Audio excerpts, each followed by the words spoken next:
Assalamualaikum warahmatullahi wabarakatuh. Perkenalkan, nama saya Rahmania Zevina, NIM 210040028. Di sini saya akan mempresentasikan mata kuliah pedagogi yang dimana syarat tugas akhir mid semester. Topik yang akan saya bahas adalah pilar-pilar pendidikan dan implementasinya.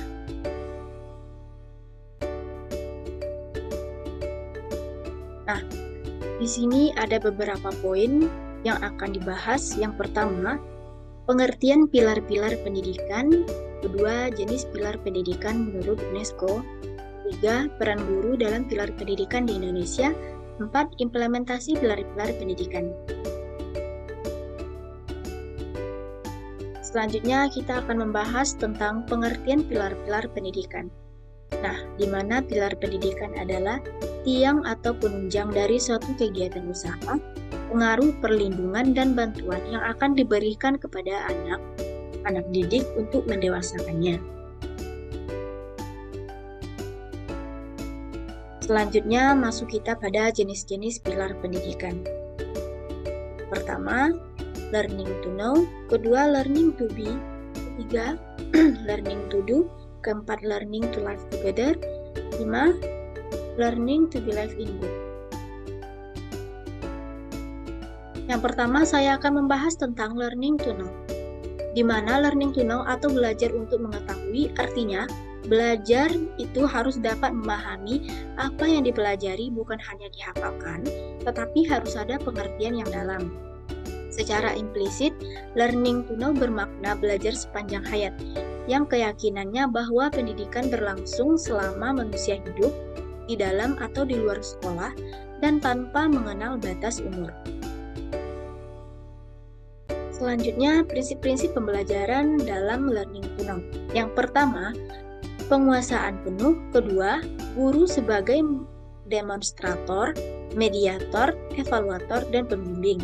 Ketiga, sesuatu yang dipelajari siswa, maka siswa harus mempelajarinya.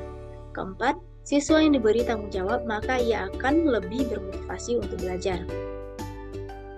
Kelima, siswa akan belajar banyak apabila setiap selesai melaksanakan tahapan kegiatan diberikan reinforcement. Selanjutnya, konsep learning to know bahwa pendidikan harus mampu berperan, yaitu terbagi 3 peran. Yang pertama, guru berperan sebagai sumber belajar. Kedua, guru berperan sebagai fasilitator. Ketiga, guru berperan sebagai pengelola. Selanjutnya, learning to do. Yang dimana learning to do artinya siswa memiliki keterampilan dan dapat melaksanakan proses pembelajaran yang memadai untuk memacu peningkatan perkembangan intelektualnya. Beberapa hal yang mendukung penerapan learning to do dalam pembelajaran adalah: yang pertama, pembelajaran berorientasi pada pendekatan konstruktivisme.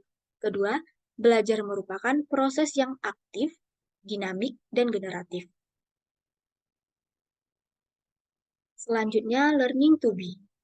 Learning to be atau belajar untuk menjadi, artinya siswa dapat menghargai atau mempunyai apresiasi terhadap nilai-nilai dan keindahan akan produk dan proses pendidikan yang ditunjukkan dengan sikap senang belajar, bekerja keras, ulet, sabar, disiplin, jujur, serta mempunyai motif berprestasi yang tinggi dan rasa percaya diri.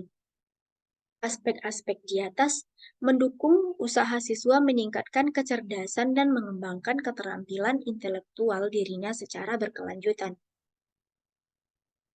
Selanjutnya, learning to live together. Learning to live together pada dasarnya adalah mengajarkan, melatih, dan membimbing peserta didik agar mereka dapat menciptakan hubungan melalui komunikasi yang baik, menjauhi prasangka buruk terhadap orang lain, serta menjauhi dan menghindari terjadinya perselisihan dan konflik. Selanjutnya, learning to be live in good. Learning to be live in good atau belajar untuk beriman dan bertakwa kepada Tuhan Yang Maha Esa. Satu pilar lagi yang sangat penting dalam proses pembelajaran dan sistem pendidikan adalah belajar untuk memberikan bertakwa kepada Tuhan Yang Maha Esa. Nah, poin kedua kita akan membahas tentang peran guru dalam pengimplementasian pilar-pilar pendidikan. Yang pertama, learning to know. Dalam mengimplementasikan learning to know ini sendiri sebenarnya guru adalah pemeran yang sangat penting demi terwujudnya pilar pendidikan ini.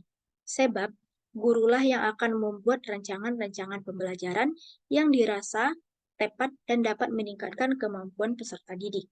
Guru juga berfungsi sebagai penyedia sumber belajar, fasilitator, pengelola, demonstran, serta pembimbing bagi murid-muridnya.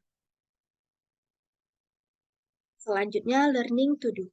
Dalam mengimplementasikan learning to do adalah dengan memaksimalkan kemampuan dan keterampilan yang dimiliki setiap anak sesuai minat dan bakatnya agar dapat direalisasikan dalam kehidupan. Guru harus berperan secara aktif mengajak anak dalam mengembangkan bakat-bakat mereka agar mereka lebih terlihat dan lebih bersemangat. Selanjutnya, to be. Dalam pengimplementasian learning to be, ini guru juga memegang andil yang sangat penting sebagai penunjuk arah bagi setiap peserta didiknya.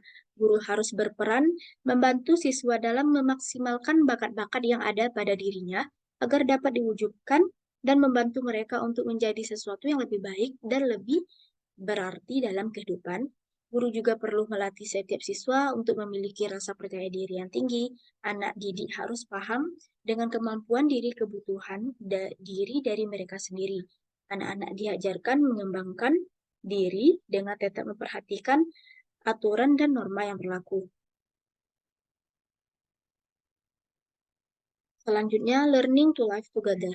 Sebagaimana yang telah kita ketahui bersama, bahwasanya kita sebagai manusia adalah makhluk sosial yang harus dapat belajar untuk hidup bersama, berinteraksi satu sama lain secara baik dan berkomunikasi.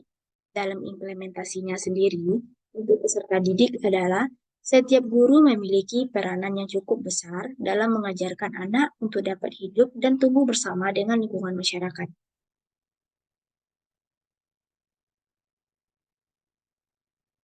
Selanjutnya, learning to be life in good. Peran guru dalam dunia pendidikan ada beberapa, yaitu mengajarkan materi pembelajaran, kedua membangun karakteristik siswa, ketiga menjadi panutan siswa, keempat membantu menemukan passion siswa, kelima menjadi motivator dan pembimbingnya, keenam memberikan dukungan dan saran dan menumbuhkan semangat belajar. Selanjutnya, kita akan membahas poin implementasi pilar-pilar pendidikan. Implementasi learning to know ada beberapa, yaitu guru berperan sebagai sumber belajar, artinya berkaitan dengan penguasaan materi pembelajaran. Kedua, guru sebagai fasilitator, artinya guru berperan memberikan pelayanan memudahkan siswa dalam kegiatan pembelajaran. Ketiga, guru sebagai demonstrator untuk menunjukkan kepada siswa segala sesuatu yang dapat membuat siswa lebih mengerti dan memahami setiap pesan yang disampaikan. Keempat, guru sebagai mediator, artinya guru harus memiliki keterampilan memilih dan menggunakan media dengan baik. Selanjutnya, implementasi learning to do yang terbagi menjadi tiga. Pertama, sekolah sebagai wadah masyarakat belajar hendaknya memfasilitasi siswanya untuk mengaktualisasikan keterampilan yang dimiliki siswa, serta bakat dan minat agar dapat direalisasikan. Kedua, siswa harus dilibatkan secara aktif dalam penyelesaian tugas-tugas mereka. Ketiga, tujuannya agar siswa bertanggung jawab atas diri dan pendidikan, sehingga mereka akan belajar untuk meningkatkan kemampuan dalam memecahkan masalah. Implementasi learning to be, yang dimana juga terbagi menjadi tiga. Yang pertama, peran guru adalah sebagai petunjuk arah sekaligus menjadi fasilitator untuk menumbuhkan atau menumbuh kembangkan potensi siswa secara utuh dan maksimal. Kedua, pendidik membimbing siswa belajar mengaktualisasikan diri sebagai individu yang berkepribadian utuh dan bertanggung jawab sebagai individu sekaligus anggota masyarakat. Ketiga, belajar sesuai dengan norma orang yang berhasil sebagai proses pencapaian aktualisasi diri. Selanjutnya, implementasi learning to live together yang terbagi menjadi 4. Pertama, tugas pendidik untuk memberikan pengetahuan dan kesadaran bahwa hakikat manusia adalah beragam, tetapi keragaman tersebut terdapat persamaan. Kedua, pilar penting untuk menanamkan jiwa perdamaian. Ketiga, merangsang soft skill peserta didik sehingga kelak mereka mampu hidup bersama dengan orang lain. Keempat, peserta didik menghayati hubungan antara manusia secara intensif dan terus-menerus. Selanjutnya, implementasi to be life in good, mana terbagi menjadi 4 implementasi juga. Yang pertama, peserta didik diajarkan menilai nilai serta kaidah tentang agama. Kedua, peserta didik diajarkan bagaimana dalam bersikap serta menggunakan ilmu.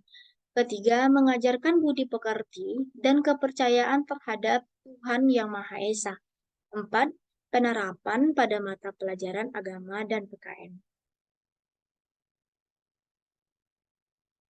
Terima kasih. Mungkin sekian yang saya sampaikan. Assalamualaikum warahmatullahi wabarakatuh.